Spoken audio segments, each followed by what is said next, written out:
नमस्कार। EPS 95 pension धारकों के लिए इस समय की बहुत ही बड़ी खुशखबरी निकलकर सामने आ चुकी है। जी हां दोस्तों, ईपीएस 95 पेंशन धारकों को लंबे समय से पेंशन बढ़ोतरी का इंतजार था। तो दोस्तों केंद्र सरकार की तरफ से एक बार फिर से पेंशन बढ़ोतरी को लेकर बड़ा अपडेट सामने आया है, जिसमें आप सभी की पेंशन बढ़ोतरी 7,500 प्लस डीए की मांग को मंजूरी देने का प्रस्ताव पारित हो चुका है। जी हां दोस्तों, लोकसभा के अंदर आप सभी की 7,500 प्लस डीए की मंजूरी का प्रस्ताव पारित हो गया है। इसको लेकर बड़ी खबर आ रही है। तो किन लोगों को 7,500 प्लस डीए की पेंशन मिलेगी और साथ ही दोस्तों किन लोगों की पेंशन बढ़ोतरी में शामिल किया जाएगा और साथ ही में यहाँ पर 18 राज्यों के अंदर पेंशन बढ़ोतरी को एक साथ में किया जाएगा, इसी को लेकर बड़ी खबर सामने निकलकर आ चुकी है। साथ ही दोस्तों ईपीएफओ सरकार और तमाम बड़ी छोटी खबरें आज की पेंशन से जुड़ी हम इस वीडियो के अंदर देने वाली है। इसलिए दोस्तों आपसे निवेदन है कि अगर आप पेंशन धारक है तो इस वीडियो को लास्ट तक कंटिन्यूअसली जरूर देखें, तभी मैं आपको विस्तार से पूरी जानकारी बता पाऊंगा। तो सबसे पहले जानते हैं कि दोस्तों 7,500 प्लस डीए का मुद्दा बड़ा कैसे बना, जिसके बाद हम जानेंगे आखिर ये लागू कैसे हुआ। तो दोस्तों 7,500 प्लस डीए का मुद्दा बड़ा ऐसे बना क्योंकि राष्ट्रीय संघर्ष समिति यानी कि एनएससी है, वो लगातार 6 से 7 सालों से 7,500 प्लस डीए को लेकर लगातार प्रदर्शन कर रही है। और इसी प्रदर्शन को देखते हुए 7,500 प्लस डीए का मुद्दा सरकार की जहन में आया, जिनमें यहाँ पर कमांडर अशोक जी रावत ने बीते कुछ ही दिनों में पहले जंतर मंतर पर बड़ा आंदोलन किया था। इसी आंदोलन को देखते हुए यहाँ पर आप सभी के लिए बड़ी खुशखबरी निकलकर सामने आई थी, जिसमें यहाँ पर देश के अलग अलग नेताओं से एनएससी राष्ट्रीय संघर्ष समिति के कमांडर अशोक जी रावत ने मुलाकात की थी। और उस मुलाकात का बड़ा नतीजा सामने निकलकर ये आया कि उस मुलाकात से देश के अलग अलग नेताओं के जहन में ये मुद्दा पहुंच गया कि पेंशन धारकों का मुद्दा कितना बड़ा है और पेंशन धारकों का ये जो मुद्दा है, ये जो मांगे हैं, ये जायज है। कमांडर अशोक जी रावत ने यहाँ पर सरकार को पहले एक नोट लिखकर भेजा था, जिसके अंदर सरकार को सितंबर एंड तक का टाइम दिया गया था। जी हाँ दोस्तों, तो सितंबर का माह शुरू हो चुका है और 1 महीने का समय बचा है आप सभी की पेंशन बढ़ोतरी के द्वारा दिए गए जो मांग पत्र था, जो कि एक लेटर था जो सरकार को कमांडर अशोक जी रावत ने लिखा था, जिनमें यहाँ पर 4 सूत्रीय मांगों का उल्लेख किया गया था, जिनमें आप सभी की पेंशन बढ़ोतरी 7,500 प्लस डीए की मांग प्रमुख रखी गई थी। साथ ही साथ आप सभी को मुफ्त में मेडिकल चिकित्सा सुविधा पर हस्बैंड एंड वाइफ को कैसे मिले, पति और पत्नी दोनों को मुफ्त में चिकित्सा सुविधा कैसे मिले, इसके लिए ये भी जायज मांगे उठाई गई थी। साथ ही दोस्तों सुप्रीम कोर्ट ने जो 15,000 रुपए की वेज लिमिट सीमा खत्म करने का आदेश जारी किया था, उसे सुचारू रूप से लागू करने के बारे में भी यहाँ पर बड़ी खबर सामने आई थी। साथ ही साथ जिन लोगों को ईपीएस 95 पेंशन दायरे में नहीं लाया गया, उन्हें भी इस प्रोटोकॉल मेंबर बना के ईपीएस 95 पेंशन के दायरे में लाया जाए, ऐसी मांग कमांडर अशोक जी रावत द्वारा लगातार उठाई जा रही थी। तो इसी मांग को लेकर कमांडर अशोक जी रावत की तमाम छोटे बड़े प्रदर्शन के कारण ही बीजेपी सरकार के जहन में ईपीएस 95 पेंशन धारकों का ये बड़ा मामला, बड़ा मुद्दा सामने निकल कर आया, जिसमें दोस्तों आप सभी के लिए यहाँ पर लोकसभा से बड़ी खबर निकलकर सामने आ चुकी है। जी हाँ दोस्तों, लोकसभा के अंदर आप सभी की ईपीएस 95 पेंशन बढ़ोतरी का मुद्दा एक बार फिर से उछल चुका है। लोकसभा के अंदर ईपीएस 95 पेंशन बढ़ोतरी 7,500 प्लस डीए को लेकर एक बार फिर से मांग उठी है, जिनमें अलग अलग सांसदों और अलग अलग नेताओं ने ईपीएस 95 पेंशन धारकों की मांगों को यहाँ पर जायज बताया है, जिनमें यहाँ पर 7,500 प्लस डीए के समर्थन में काफी सारे लोग आए थे,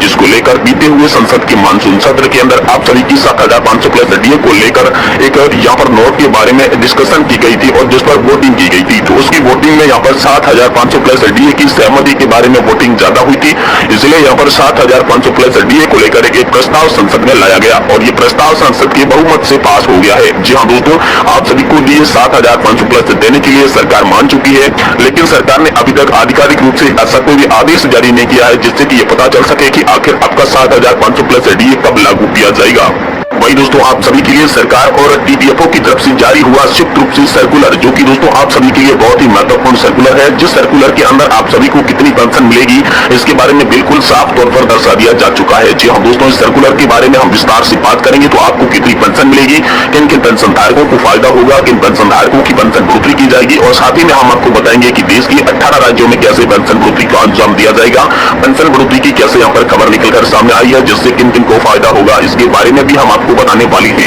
इसलिए दोस्तों आपसे निवेदन है कि आप कंटिन्यूअसली इस वीडियो को लास्ट तक देखें, तभी आपको पूरा मामला समझ में आएगा। तो सबसे पहले बात करते हैं ईपीएफओ के द्वारा शुरू किया गया यहाँ पर नया सर्कुलर जो जारी किया गया, उस सर्कुलर के आधार पर आपको पेंशन कैसे मिलेगी और कितनी मिलेगी। तो दोस्तों ईपीएफओ ने ये जो सर्कुलर जारी किया है, ये दोस्तों सर्कुलर आप सभी के अंशदान और योगदान के आधार पर किया है। जी हाँ दोस्तों, आपने ईपीएफओ के अंदर कितना कंट्रीब्यूशन किया है, उसी के हिसाब से आपको कितनी पेंशन मिलेगी, इसके बारे में इस सर्कुलर के अंदर साफ साफ दर्शा दिया गया है, जिसमें आप सभी को 3 कैटेगरी में बांटा गया है। पहली कैटेगरी में वो लोग आते हैं जिन्होंने यहाँ पर 15 से 20 साल के बीच का योगदान दिया है या 15 साल से कम का बीच का योगदान दिया है, तो उन लोगों को कितनी पेंशन दी जाएगी, इसके बारे में यहाँ पर साफ करते हुए ईपीएफओ ने यह दर्शा दिया है कि उन लोगों को 1000 रुपए की न्यूनतम पेंशन से लगाकर 5000 रुपए तक की पेंशन देने का हक माना जाता है और उन्हें ये पेंशन मिलनी शुरू हो जाएगी। साथ ही साथ दूसरी कैटेगरी की बात करें तो दोस्तों यहाँ पर लोग आते हैं 20 साल से लगाकर 30 साल तक योगदान करने वाले। जी हाँ दोस्तों, अगर आपने ईपीएफओ के अंदर 20 साल से लगाकर 30 साल तक का लगातार कंट्रीब्यूशन दिया है तो दोस्तों आप सभी को यहाँ पर पेंशन मिलेगी 5000 रुपए से लगाकर 7000 रुपए। जी हाँ दोस्तों, 5 और 7000 रुपए के बीच में पेंशन उन लोगों को मिलेगी जिन्होंने यहाँ पर 20 साल से लगाकर 30 साल के बीच का कंट्रीब्यूशन ईपीएफओ के अंदर लगातार अंशदान किया है। वही दोस्तों तीसरी और आखिरी श्रेणी की बात करें तो इनमें वे लोग आते हैं जिन्होंने 30 साल से भी अधिक का योगदान दिया है और यहाँ पर 7500 प्लस डीए की पेंशन को लेकर बड़ी खबर यह है कि जिन्होंने 35 साल तक का अंशदान दिया है उसे न्यूनतम 7500 प्लस डीए की पेंशन देने को लेकर सरकार ने बड़ा फैसला किया था और उसी के आधार पर यह सर्कुलर आया है, जिस सर्कुलर में यह स्पष्ट कर दिया गया है कि अगर आपने 30 से 35 साल का कंट्रीब्यूशन लगातार ईपीएफओ के अंदर दिया है तो दोस्तों आप सभी को यहाँ पर जो पेंशन है वो 7500 प्लस डीए की पेंशन मिलेगी। और वहीं दोस्तों हाल ही में सरकार ने जारी किया था कि ओल्ड पेंशन स्कीम की तरह आपको पेंशन मिलेगी 40 से 45%, तो उसको लेकर भी बड़ी खबर है। साथ ही साथ दोस्तों आप सभी की जो बड़ी पेंशन का विकल्प आप सभी को दिया गया था, बड़ी पेंशन के विकल्प को जिन लोगों ने चुना है तो उन्हें पेंशन मिलेगी 9000 और 9000 रुपए 500। जी हाँ दोस्तों, क्योंकि उन्हें एक्चुअल बेसिक सैलरी के आधार पर योगदान करना होगा। अगर किसी व्यक्ति की सैलरी 25000 रुपए है तो वो 25000 रुपए के आधार पर यहाँ पर अंशदान करेगा और जिसके बाद उन्हें ओल्ड पेंशन स्कीम की तरह आधी पेंशन प्रोविडेंट करवा दी जाएगी। यानी अगर आपकी सैलरी 25000 रुपए है तो दोस्तों आपको 12500 रुपए प्लस डीए की प्रतिमाह पेंशन दी जाएगी। इस तरह का अपडेट और सर्कुलर के अंदर सरकार के द्वारा यहाँ पर बता दिया गया है। वहीं दोस्तों जिन लोगों ने उच्च पेंशन का विकल्प चुना था,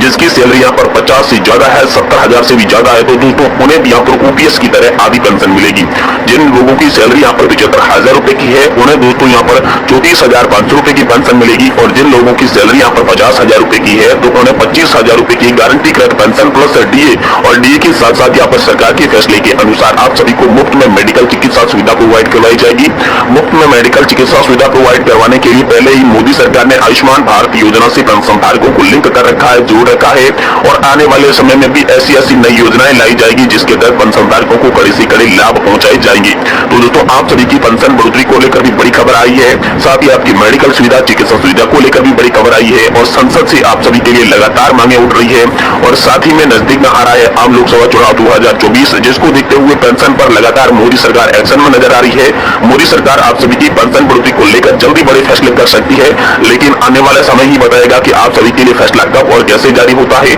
लेकिन उम्मीद तो 2024 के शुरू होने से पहले पूरी ये जताई जा रही है कि पेंशन धारकों की तमाम जो मांगे हैं वो 2024 के चुनाव से पहले मंजूर कर ली जाएगी, क्योंकि मोदी सरकार भी अच्छी तरीके से जानती है कि पेंशन धारकों का इस देश के अंदर बहुत ही अता सहयोग रहता है। राजनीति के अंदर अगर पेंशन धारक खुश नहीं हुए तो राजनीति के अंदर बीजेपी की सत्ता वापस लाने के लिए काफी लाले पड़ने वाले हैं। इसी को देखते हुए बीजेपी सरकार लगातार लोक लुभावने वादे कर रही है और ईपीएस 95 पेंशन धारकों को हर तरह की सुविधा मुहैया कराने के लिए यहाँ पर लगातार आश्वासन दे रही है। तो आने वाले समय में जैसे ही ईपीएस 95 पेंशन धारकों से जुड़ी कोई बड़ी खबर होगी हम आपको इसी चैनल के माध्यम से देने की कोशिश करेंगे। इसलिए दोस्तों आपसे निवेदन है कि आप इस चैनल को सब्सक्राइब कर लें, साथ ही साथ वीडियो को लाइक करके अपने दोस्तों के साथ जरूर शेयर करें। हम